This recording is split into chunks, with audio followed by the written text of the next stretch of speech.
Like that? Tell the people that Cody Water is back.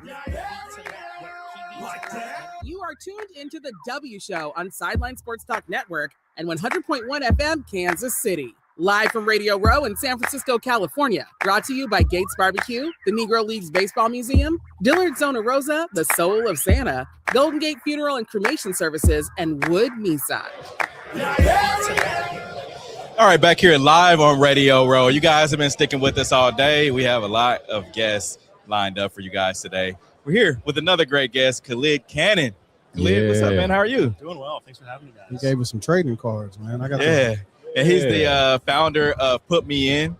Talk about your program, man. Yeah, so Put Me In's a nonprofit. We started here in San Francisco, but we're now supporting kids in 15 states across the country. Wow. And what we do is we help kids with parents in prison play sports.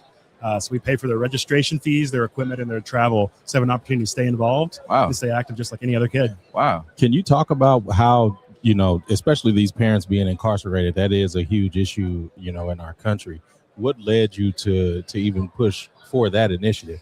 Absolutely. It started with lived experience. So myself personally, I grew up on a chicken farm in Alabama, and 100,000 chickens, me, my mom, my sister. And my dad was incarcerated when I was about 5 years old. And so we didn't really have much, but we had a great community of folks that supported us and made sure that I had a ride back and forth to football practice and had a hot meal waiting on me when I got home.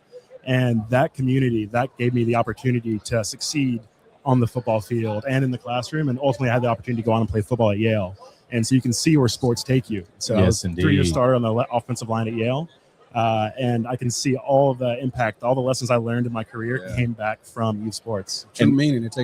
This chicken farm, is it still going? Is this something you're still invested in? My grandparents just sold that and retired a couple years ago. So okay. No more chickens. So you were you the one waking up every day, like doing the chicken feed? And not every day. Luckily, I had an arrangement set up. If I had all A's, I didn't have to work every day, just like special occasions. So you had all A's? I.e. why you went to Yale. It was good.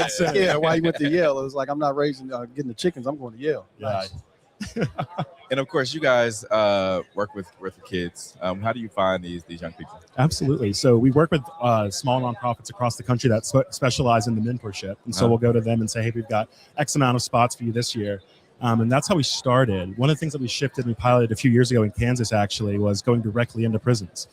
So we went into Hutchinson Correctional Facility right outside of Wichita. Yep. And I went in and spoke to about 50 incarcerated men and talked about my own personal experience of growing up with an incarcerated father and how sports changed my life. And then some of the amazing kids who you see on your trading cards in front of you and the path that they're on. And we walked out with a huge waiting list of families that want to join our program. Yeah. Do you guys go to any foster homes? Because in situations where parents go to prison, sometimes the kids are put in a foster situation. So that's one of the things we're exploring right now. And there's a ton of opportunity there. But the way our program actually works is we've got a very small team. It's me and one other woman who run everything. We've got 150 kids across the country. And so we've got a mobile app that we developed. And the caregiver for the child will log on to that and she will upload receipts, or they'll make direct requests so we can purchase anything from Amazon or Dick's Sporting Goods directly and ship it to them. And so one of the key requirements is having someone in their life that can manage that for them. And we've trialed it with some of the foster system, and it just can be difficult because families are moving around so much. So right now we're kind of in a research process of figuring out how can we make that work for every single kid who deserves this opportunity. Is there an age group range? So we start as young as 5th grade.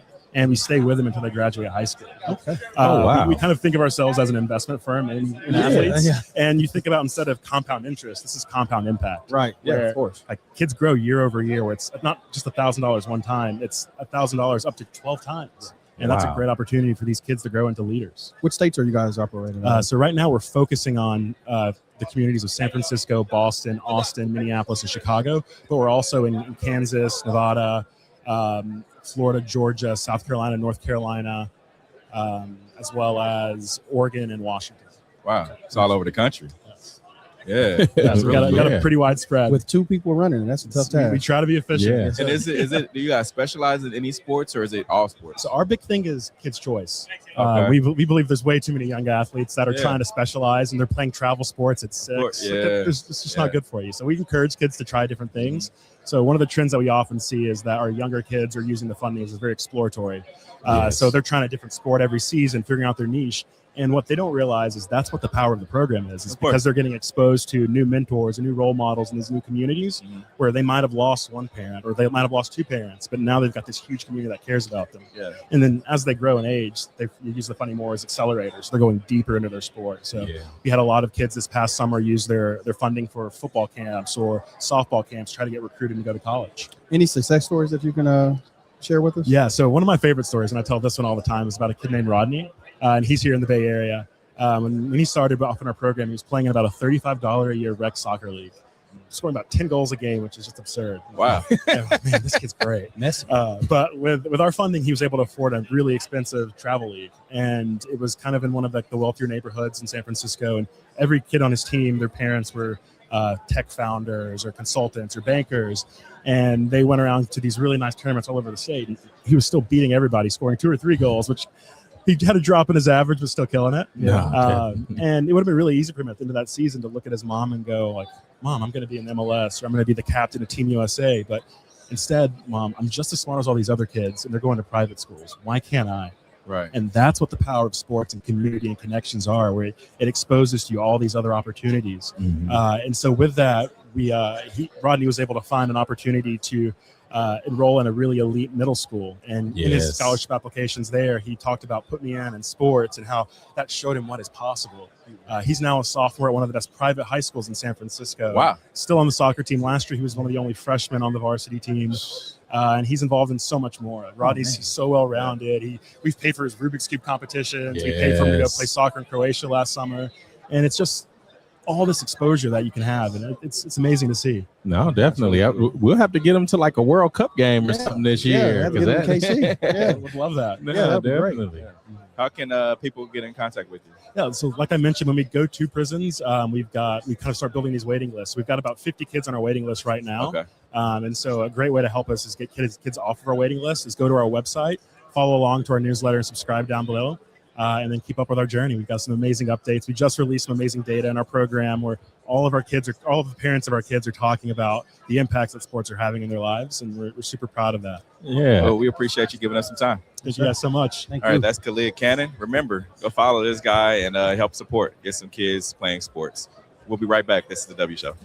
Express W Radio Show by the host are so it's responsibility of the officials to express them. They represent the opinions of the W Show. 100.1 FM, One Kansas City Radio, Sideline Sports Talk, Equal Foundation for Kids.